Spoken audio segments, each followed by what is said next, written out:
আমার ভাইয়েরা বন্ধুরা আমার, আল্লাহ নবী সাল্লাল্লাহু আলাইহি ওয়াসাল্লাম তিনি যখন দুনিয়া থেকে বিদায় নিয়ে যাবেন, নবীজি সাল্লাল্লাহু আলাইহি ওয়াসাল্লাম 11 হিজরিতে সফর মাসে আল্লাহর নবী সাল্লাল্লাহু আলাইহি ওয়াসাল্লাম শেষের দিকে সরকারে দো আলম জনাবে মোহাম্মদ রাসূলুল্লাহ সাল্লাল্লাহু আলাইহি ওয়াসাল্লাম দুনিয়ার জমিন থেকে যখন বিদায় নেওয়ার আগে তিনি কাফেরদের বিরুদ্ধে মুজাহিদ বাহিনীদেরকে পাঠালেন। হযরতে উসামা ইবনে যায়েদ রাদিয়াল্লাহু তাআলাকে নেতৃত্ব দিয়ে তিনি পাঠালেন। আল্লাহর নবীর এই পেয়ারা সাহাবীকে জিহাদের ময়দানে অভিযানের সেনাপতি বানায়া তিনি নিজে হুজরার দিকে চলে যাবেন। ইতিমধ্যে গারকাত আল্লাহর নবীর জান্নাতি সাহাবীরা যেখানে শুয়ে আছেন বাকে গারকাত, ওই সাহাবীদের কাছে ওই কোরস্থানের কাছে গিয়ে নবীজি দোয়া করলেন। ইতিহাসের ভিতরে আসলো, সিরাত ইবনে হিশামের ভিতরে লেখে আল্লাহর নবী সরকারে দো আলম জনাবে মুহাম্মদ রাসূলুল্লাহ সাল্লাল্লাহু আলাইহি ওয়াসাল্লাম ওই কবরস্থান থেকে যাওয়ার পরে হুজরার কাছাকাছি যাওয়ার পরেই আল্লাহর নবী সাল্লাল্লাহু আলাইহি ওয়াসাল্লাম অসুস্থ হয়ে গেলেন। আমার ভাইরা বন্ধুরা আমার, সরকারে দো আলম জনাবে মুহাম্মদ রাসূলুল্লাহ সাল্লাল্লাহু আলাইহি ওয়াসাল্লাম এতটাই অসুস্থ হয়ে গেলেন, জ্বরাক্রান্ত হয়ে গেলেন। মসজিদে নববীর যেখানে আল্লাহর নবী সাল্লাল্লাহু আলাইহি ওয়াসাল্লাম শায়িত আছেন, ওই জায়গাটাই ছিল নবীজির হুজরা। যারা মদিনায় গিয়েছেন তারা দেখেছেন আল্লাহর নবী সাল্লাল্লাহু আলাইহি ওয়াসাল্লামের ওই হুজরায় সরকারে দো আলম জনাবে মুহাম্মদ রাসূলুল্লাহ সাল্লাল্লাহু আলাইহি ওয়াসাল্লাম সেখানে শুয়ে আছেন।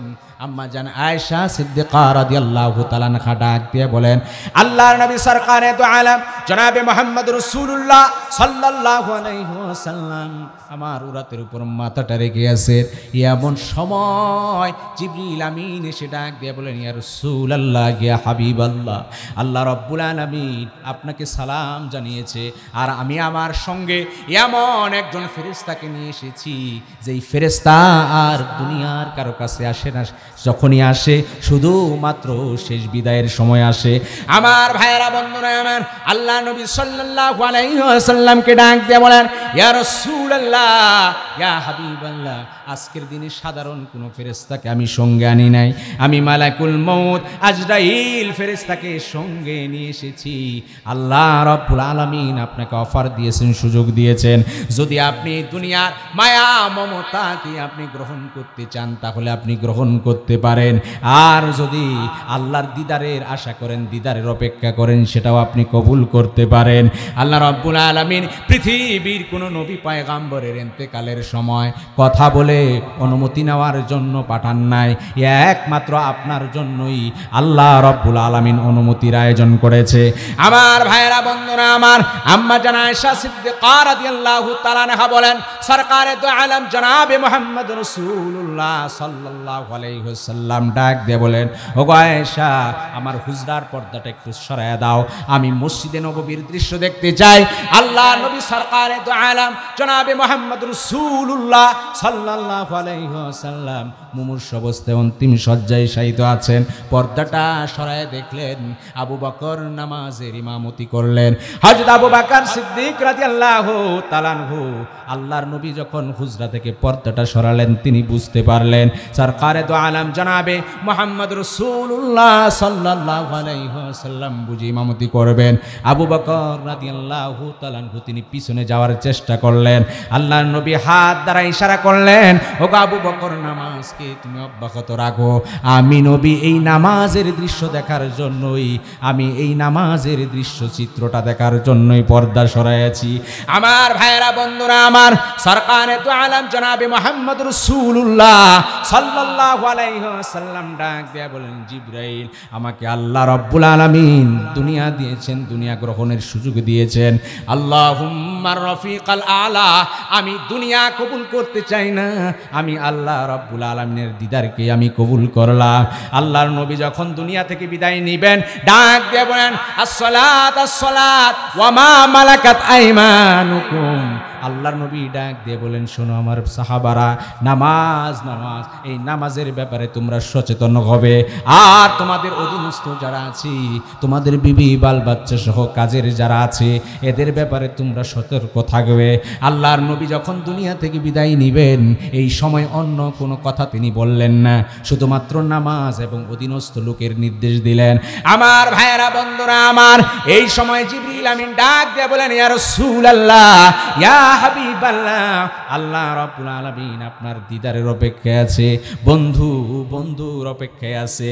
আম্মা জান আয়েশা ডাক দিয়ে বলেন, আমার হাবিব সাল্লাল্লাহু আলাইহি ওয়াসাল্লাম হাত দিয়ে ইশারা করলেন, মেসওয়াকের দিকে ইশারা করলেন।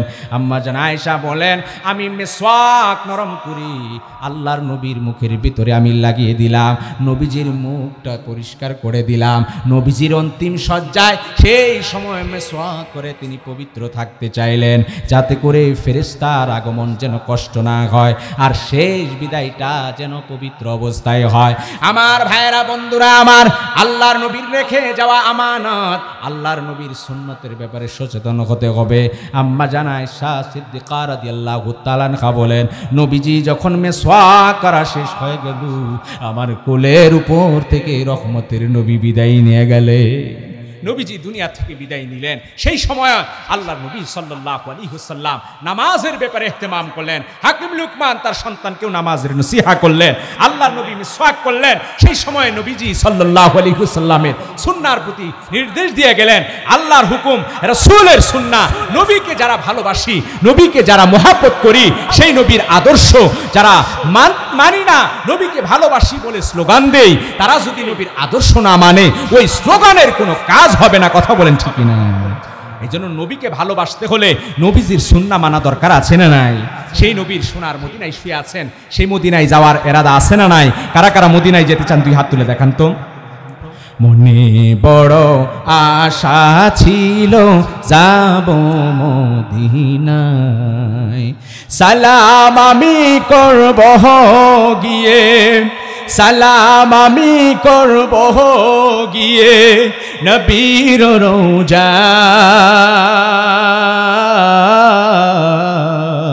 মনে বড় আশা ছিল যাব মদিনায়, আরব সাগর পাড়ি দেব নাইকো আমার তরি, পাখি নয় গো উড়ে যাব ডানাতে ভর করি, আরব সাগর পাড়ি দেব নাইকো আমার তরি, পাখি নয় গো উড়ে যাব ডানাতে ভর করি। আশা আছে সম্বল নাই, আশা আছে সম্বল নাই, করি কি উপায়। মনে বড় আশা ছিল। আমার ভাইরা, সেই নবী করিম সাল্লাল্লাহু আলাইহি ওয়াসাল্লাম লক্ষাধিক সাহাবাদের মাঝে নির্দেশ দিয়ে গেলেন। আল্লাহ নবী সাল্লাল্লাহু আলাইহি ওয়াসাল্লাম জাবালে রহমতের পাদদেশে আরাফার প্রান্তরে লক্ষাধিক সাহাবীদের মাঝে বললেন, তারাকতু ফীকুম আমরাইন, আমি তোমাদের মাঝে দুটো জিনিস রেখে গেলাম, লান তাদিল্লু মা তামাসসাকতুম বিহিমা, যতক্ষণ পর্যন্ত এই দুইটা জিনিসকে আঁকড়ে ধরবে তোমরা কখনো পথ হারা হবে না, যতক্ষণ পর্যন্ত তোমরা সেটা ধারণ করবে। কিতাব আল্লাহ, আল্লাহর কুরআন, আর সুন্নাত রাসূলি, আল্লাহর হাবিব সাল্লাল্লাহু আলাইহি ওয়াসাল্লামের সুন্নত, এই দুইটাকে যারা আঁকড়ে ধরবে, আল্লাহ তাআলা সকল প্রকার ভ্রষ্টতা থেকে, সকল প্রকার পথ হারা জাতিকে আল্লাহ সুবহানাহু ওয়া তাআলা শয়তানের ওয়াসওয়াসা থেকে হেফাজত করবেন। এই জন্য কোরআন এবং সুন্নাহ মানব তো ইনশাআল্লাহ। কারা কারা মানতে চাই দুই হাত তুলে একটু দেখাই, লিল্লাহি তাকবীর। আল কোরআনের আলো, কোরআন সুন্নাহর আলো, লিল্লাহি তাকবীর। আল্লাহ সুবহানাহু তাআলা আমাদের সকলকে রাসূল আরবি সাল্লাল্লাহু আলাইহি ওয়াসাল্লামের সুন্নাহ মেনে চলবার তৌফিক দান করুন।